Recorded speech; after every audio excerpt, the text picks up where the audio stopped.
তখনই সেই জঙ্গলের সর্দার হাজির হয়ে যায়। ওই তোরা পশু পাখিরা ওদেরকে ছেড়ে দে। না, ওরা আমাদের জঙ্গলে প্রবেশ করেছে, ওদেরকে আমরা খেয়ে ফেলবো।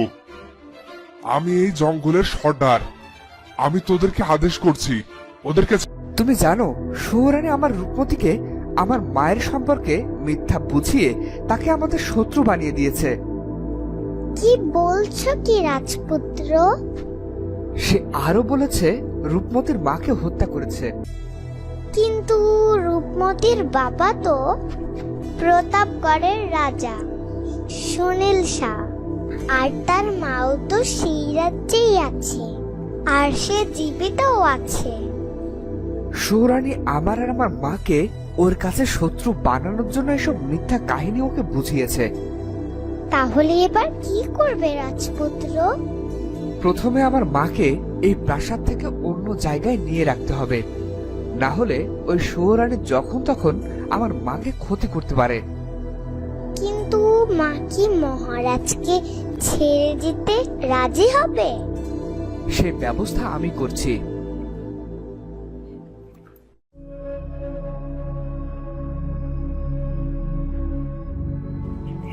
রানীমা, আমার জানা মতে এই রাজ্যের শেষ প্রান্তে এক কবিরাজ থাকে। ওনার কাছে নিয়ে মহারাজকে চিকিৎসা করালেই উনি খুব তাড়াতাড়ি সুস্থ হয়ে যাবেন। তুমি সেই কবিরাজকে প্রাসাদে নিয়ে এসো। উনি ওনার গৃহ ছাড়া কোথাও যান না, আমি আপনাকে সেখানে নিয়ে যাব। মহারাজ খুব তাড়াতাড়ি সুস্থ হয়ে যাবে। ঠিক আছে, আমি তাহলে আগামী পরশুই সেখানে যেতে চাই।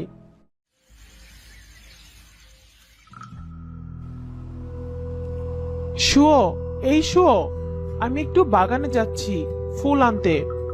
তুই একটু মহারাজের খেয়াল রাখিস। এই তো সুযোগ।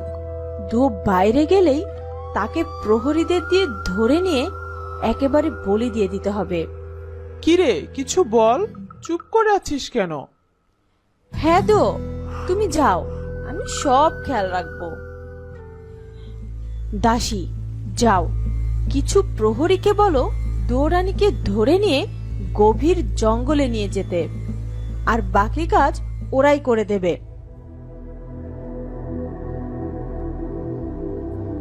মণিমা, ওই দৌড়ানিকে আমার হাতে ছেড়ে দাও, আমি নিজের হাতে ওকে হত্যা করতে চাই। না রূপমতি, আমি থাকতে তুমি কেন এত কষ্ট করতে যাবে? তুমি শান্ত হও, আমি সব ব্যবস্থা করে রেখেছি।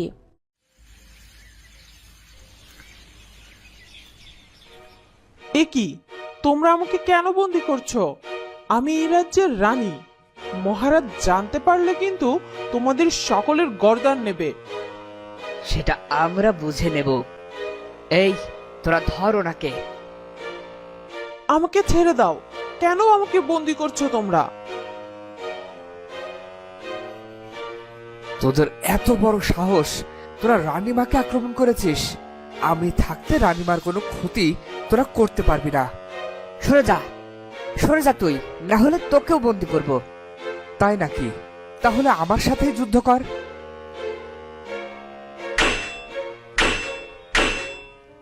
তোমাকে ধন্যবাদ বাবা, আজ তুমি আমাকে প্রাণে বাঁচালে। চলুন রানীমা, প্রাসাদে চলুন, মহারাজ একা আছেন।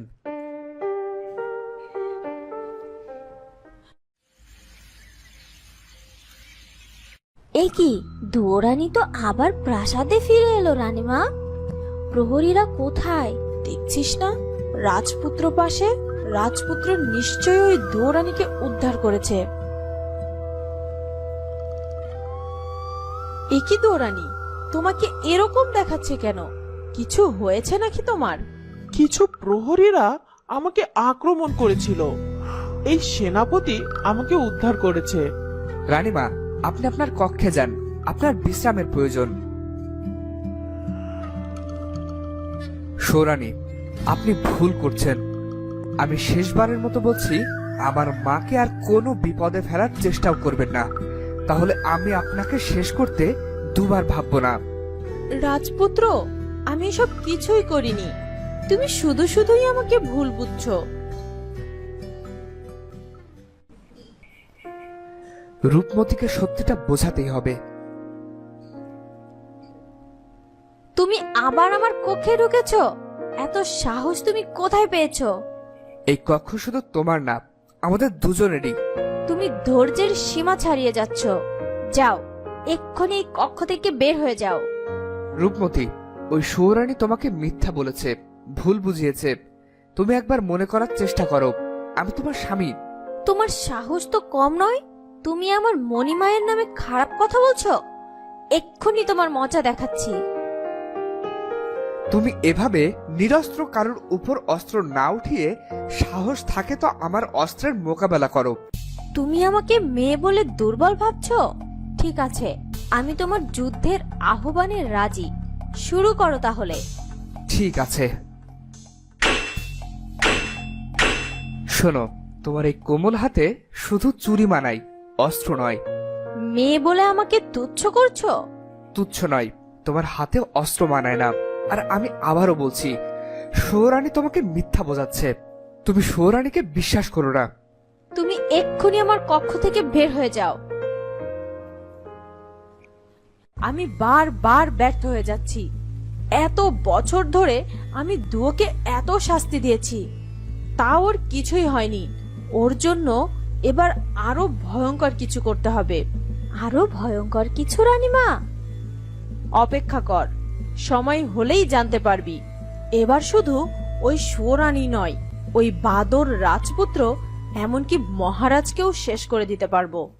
একই রাজপুত্র, তোমার মন এত খারাপ কেন?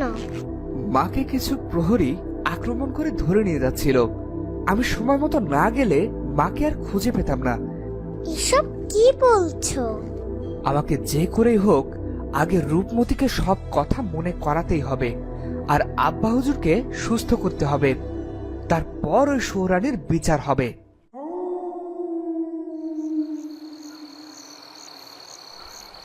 সুরানীমা, এত রাতে কোথায় যাচ্ছেন? আমি এমন এক জায়গায় যাচ্ছি যেখানে গেলে আমি ওদের সবাইকে একসাথে শেষ করে দিতে পারবো, আর নিজেকে আরো অনেক বেশি শক্তিশালী বানিয়ে ফেলতে পারবো। আর আমাকে অনেক অনেক বেশি শক্তির অধিকারী হতে হবে। সুয়োরানী আর দাসী রওনা দেয়।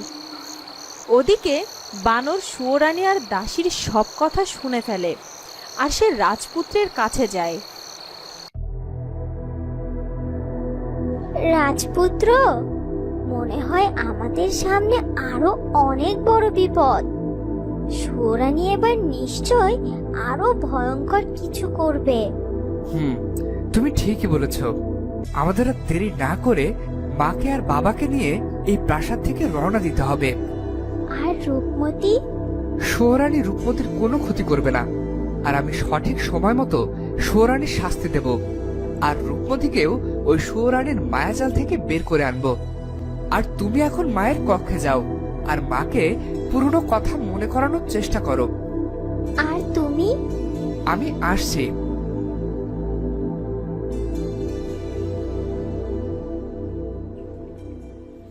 বানর প্রথমে দৌরানীর কক্ষে যায়।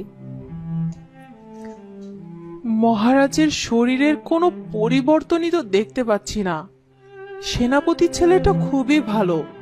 ওর কথা মতো আমি মহারাজকে নিয়ে সেই কবিরাজের ওখানে গিয়ে চিকিৎসা করলে নিশ্চয়ই মহারাজ আগের মতো সুস্থ হয়ে যাবে। ঠিক বলেছ মা। আচ্ছা মা, তুমি কি আগের সব কথা ভুলে গিয়েছো? কিছুই মনে পড়ছে না তোমার? কি হয়েছে রে তোর? তুই এ কথা কেন বলছিস? আর আমি কিছুই ভুলিনি। এই তো তুই, আমি, মহারাজ, ছোট রাজপুত্র সবাই আছে আমার কাছে। আর আমি ভুলবই বা কি? আর শোন, তুই আমার রাজপুত্রকে খবর পাঠা যে ওকে ছাড়া থাকতে মোর খুবই কষ্ট হচ্ছে। মা, এই যে আমি তোমার রাজপুত্র, তোমার পাশেই আছি। তুমি কেন আমাকে ভুলে গেলে? আমি যে তোমাকে এতদিন পরে কাছে পেয়েও মা বলে ডাকতে পারছি না। আমার খুব কষ্ট হচ্ছে মা। মা, তুমি কেন সব ভুলে গেলে? কেন আমাকে পর করে দিলে? রাজপুত্র কান্না থামিয়ে দৌরানীর সামনে যায়। রানীমা, আমাদের আর দেরি না করে কাল সূর্য ওঠার আগেই আমাদেরকে রওনা দিতে হবে। ঠিক আছে, তুমি সব ব্যবস্থা করো, মহারাজকে সুস্থ করতেই হবে। তো বন্ধুরা, এরপর কি হবে জানতে হলে চোখ রাখো পরবর্তী পর্বে। দেখা হচ্ছে পরের ভিডিওতে। ধন্যবাদ।